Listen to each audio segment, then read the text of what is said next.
We are live, and there's nothing better on a Monday than to run a live podcast. This is another one of those podcasts I'm going to cross post both on the Find My Catalyst podcast feed as well as the YouTube channel. So if you're listening to this via Find My Catalyst, check out the video version. You'll see the whiteboarding that gets done. If you are not familiar with the podcast, make sure you check out Find My Catalyst podcast anywhere that you download podcasts. We have 350 episodes out there. This is episode 351. So earlier today, yesterday, I posted a theme around the strategy and tactics. And when I say the theme, I actually laid out strategy and tactics relative to growing your business by 25% with a focus on new customer acquisition. This is the fourth week that I've delivered a post like this with strategy and tactics. It's strategy and tactics associated with a specific goal. Too often, what I find is we go straight from goal to doing the work. And it's good to accelerate speed to impact by taking action. But if you're constantly just doing the work over and over and over and over and over again and adding things to your to-do list, you might get yourself into a situation where you're not making any progress. You're just going from task to task to task and not necessarily getting any closer to your general objective. So let's just say that we had to grow our business by 25% in the next 12 months, and we needed to do it purely through new customer acquisition. So strategy, number one, the first thing we want to focus on, and this is something I work with folks on when it comes to the fractional revenue leadership side of the business. Number one, what are we doing to create new pipeline? So pipeline creation. That's a key focus. What are we doing to add new pipeline, create new opportunities? The second area that we can focus on is what are we doing to actually develop that pipeline? Once you create pipeline, you got to develop the pipeline. And if you want to go deep into this stuff, take a look at some of the other videos. We'll go through this in a series a little bit later on around pipeline creation and pipeline development, managing sales process.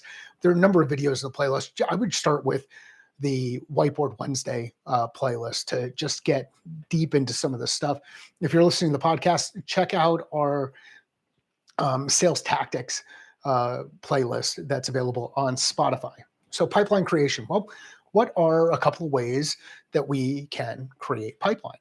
Well, if you're a solopreneur, you don't have a large marketing team, or you're an account executive inside an organization and you're wondering about that demand generation support that's coming from marketing, you can actually jump in and start identifying ways to control the things that are in your control the controllables as a high performing rep or new business owner.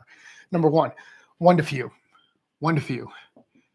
Back in the day, this was called identify a list of target accounts and then go out and prospect inside those target accounts. Come up with your named account list, build your territory plan around a specific set of accounts.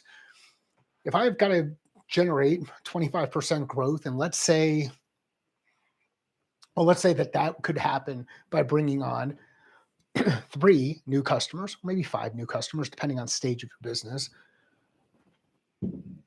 Who are the 15 customers that who would most likely fit my ideal customer profile? Who are my top 15 customers? So one to few, this is, some people will talk about target accounts. For me, this is just ultimately defining my hit list. The second one to many. So I'm going to call this targets, one to many. Well, where can I go where a lot of the people who I'd like to meet with, like to get to know, like to start an opportunity with, where can I go? Where are they collected? Where do they congregate?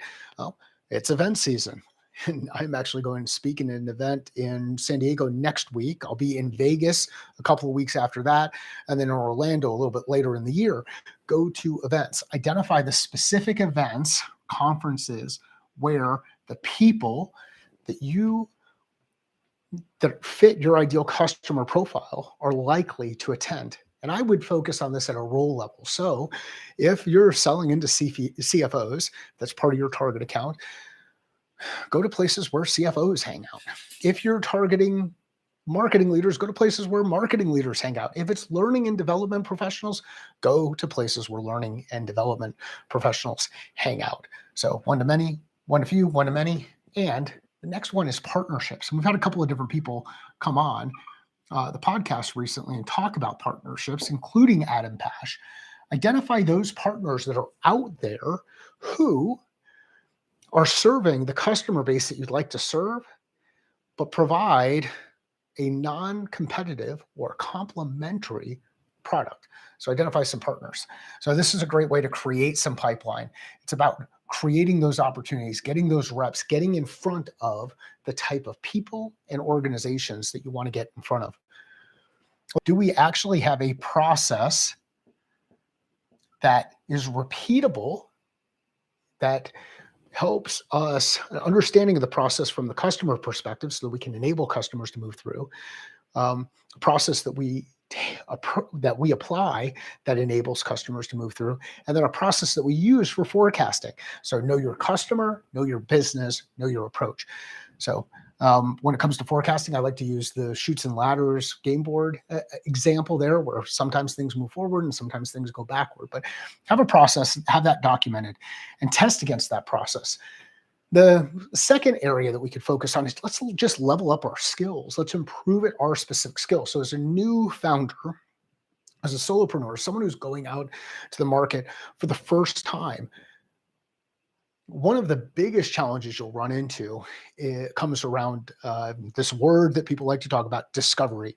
What does discovery mean? Discovery is, well, it's the art of learning new information. We discovered the new world. We can discover new information.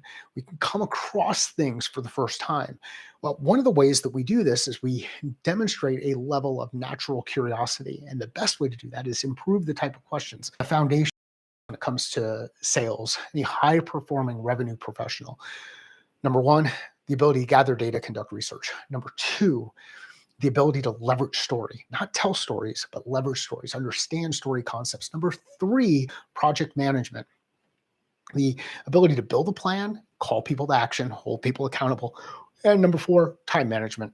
Now, the order for me is actually one, gathering data, conduct research, two, leveraging story, three, time management, because we can manage ourselves, and then four, moving to some of the project management components. But I laid these things out. Now I've got two core strategies. How I'm going to create pipeline, I'm going to develop pipeline. I've got some general strategies inside those. So A, B, C, A, and B. And then I've got some tactics that I'll layer in here. How does this apply to simplifying decision-making? For those of you who have been hanging around, well, here's the way that it applies to simplifying decision-making. If at any point in time, there's other things that come across my desk that do not relate to pipeline creation or pipeline development, I have to eliminate them. I have to cut them out, because if this is my primary area of focus, this ones and zeros, my primary area of focus is either pipeline creation or pipeline development. If I'm being pulled into other things, I need to eliminate them. Now, if somebody else is counting on me to do those, then I've got to figure out a way to move those over to somebody else. Maybe I can delegate those. Maybe I can bring in another resource to help assist. Maybe I have to go back to a client and end an agreement because it just doesn't make sense. I'm just not able to deliver in the way that I would expect someone of my capabilities to do so. And I had to do that recently, which is unfortunate. But sometimes you run out of time, and you just got to make decisions and start eliminating things. So I can simplify decision making by identifying my strategy and then checking to see if the work that I'm doing aligns directly with the strategy. Another way that I can do it, I'm going to go do a 2x2. So most people are familiar with the Eisenhower matrix. Covey reintroduced this to us. On one axis, I have importance. It's either important, not important. On the other axis, I have urgency. So on the x-axis, let's have importance. On the y-axis, let's have urgent. It's either not urgent or is urgent. When I'm trying to make a decision on a task that I'm supposed to do, Eisenhower would look at this and he'd say, if it's important and it's urgent, I'm going to get that done right away. I'm not going to delay. I'm just going to do the work, do it. If it is important but not urgent, I'm going to decide. I'm going to decide at what point in time do I want to take that thing on or actually do the work. If it's not important and not urgent, I'm going to eliminate it, cut it out. There's no reason to do it. And if it is not important and urgent, I'm going to cut that out too, or I'm going to determine a way that I can delegate that off to somebody, because importance is in the eye of the beholder.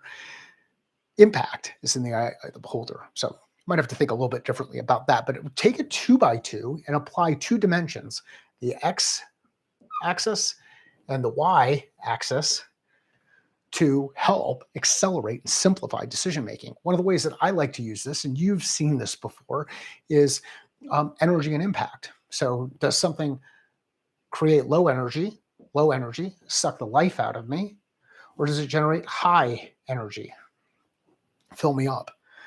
If it is high energy and it's low impact, down here, impact, then I can choose whether or not I want to do it, because it might just fill me up. It's something that gives me a lot of energy and it's at least having some kind of impact on something.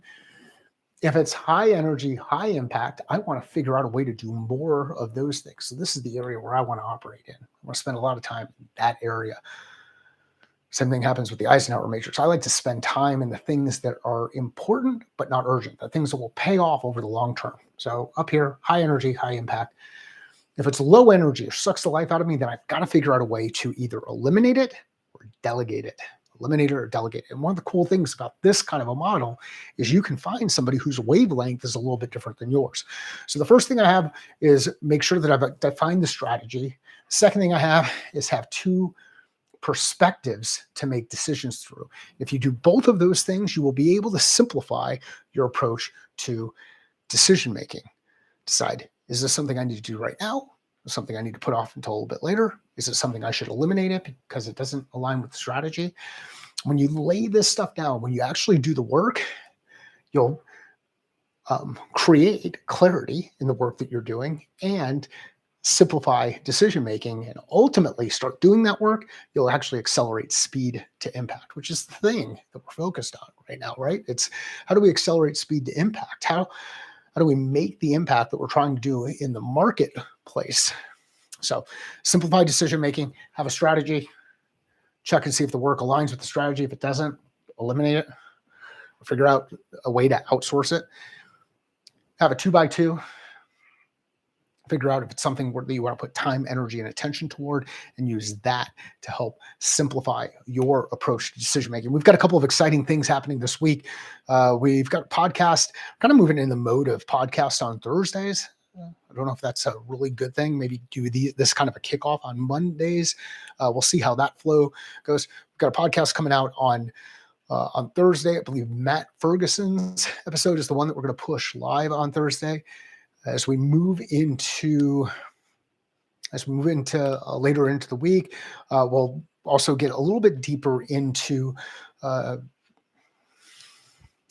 lost track of time. This is the beauty of doing live things. So for you on the audio version, you won't hear this piece. On Throwback Thursday, we're going to go back and revisit some of the things, some of the tools that are available to help simplify decision making. I'll come up and share another one of these 2x2s. The one that I really like on that side is the one by Dan John that Dan John shared with me, which is the process outcome matrix. Can it be improved? Is it needed to win? Becomes another criteria to look at things through. Thanks for hanging out with me on a Monday. If you know somebody who would enjoy this podcast, please share it with them. I'd like to see the shares. Subscribe to the channel, like the video, make a comment, add some questions. These are great ways to engage with the community and draw more attention to the content. If you'd like to see something else from me, please let me know. I love answering the questions directly and appreciate those questions. Sales is a thinking process. Business is a thinking process. Life is a thinking process. How are you thinking differently about your process? Thank you.